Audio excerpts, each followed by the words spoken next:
ನನಗೆ ಬೇಜಾರಾಗ್ತಿದೆ. ಜೀವನನೇ ಬೇಡ ಆ ರೀತಿ ಆಗ್ಬಿಟ್ಟು ವಿಷ ಕುಡಿಯೋದು ಮುಂದೆ ಬಾಗಿ.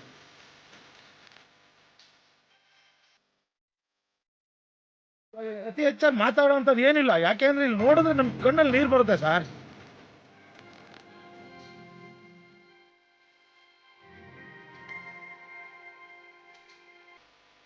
ವಿಷ ಕುಡಿಯೋದು ಒಂದೇ ಬಾಕಿ ಅಂತ ಹೇಳಿ ಹೇಳ್ತಾರೆ.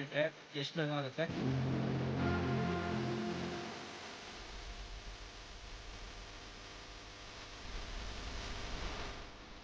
ಹೋರಾಟ ನಡೀತಾ ಇದೆ. ನೀವು ಇದರಲ್ಲಿ ಬಹಳ ಗಟ್ಟಿ ನಿಂತ್ಕೋಬೇಕು, ನಮ್ಮ ಜೊತೆ ನಿಂತ್ಕೋಬೇಕು.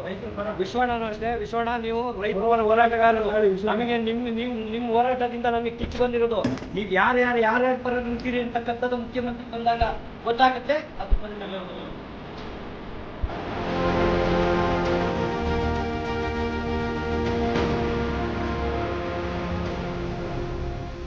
ನಿಮ್ಮಗಳ ವಿರುದ್ಧ ಬೇಕಂದ್ರೆ ನೀವು ನೆಟ್ಟಿಗಿದ್ರೆ ಆಡೇ ಬರ್ತವೆ ಇಲ್ಲಿಗೆ.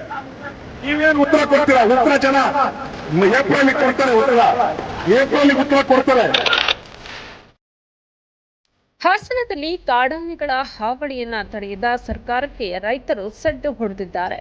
ಕಾಡಾನೆ ಹಾವಳಿ ತಡೆಯಬೇಕು, ಇಲ್ಲದೇ ಇದ್ದಲ್ಲಿ ಹೋರಾಟ ಮಾಡಿ ಕೆಡ್ಡ ತೋಡೋ ಎಚ್ಚರಿಕೆಯನ್ನ ಕಳೆದ 15 ದಿನಗಳ ಹಿಂದೆಯೇ ರೈತರು ನೀಡಿದ್ರು.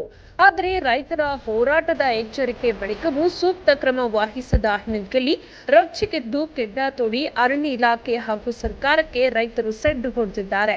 ಸಕಲೇಶಪುರ ತಾಲೂಕಿನ ಹೊಸಕೊಪ್ಪಲು ಗ್ರಾಮದಲ್ಲಿ 20 ಅಡಿ ಆಳ 20 ಅಡಿ ಅಗಲಕ್ಕೆ ಕೆಡ್ಡ ತೋಡಿರುವ ರೈತರು ಕೆಡ್ಡ ತೋಡಿ ಅದರ ಮೇಲೆ ಸೊಪ್ಪು ಬಿದಿರು ಕಟ್ಟಿಗೆ ಹಾಕಿ ಮುಚ್ಚಿ ಆನೆ ಕೆಡ್ಡಾಗೆ ಬೀಳುವಂತೆ ಪ್ಲಾನ್ ಮಾಡಿದ್ದೇವೆ. ಕೆಡ್ಡಾಗೆ ಬಿದ್ದಂತ ಆನೆಯನ್ನ ಅರಣ್ಯ ಇಲಾಖೆ ಸ್ಥಳಾಂತರ ಮಾಡಿಕೊಡಲಿ ಎಂದು ರೈತರು ಆಕ್ರೋಶವನ್ನು ವ್ಯಕ್ತಪಡಿಸಿದ್ದಾರೆ.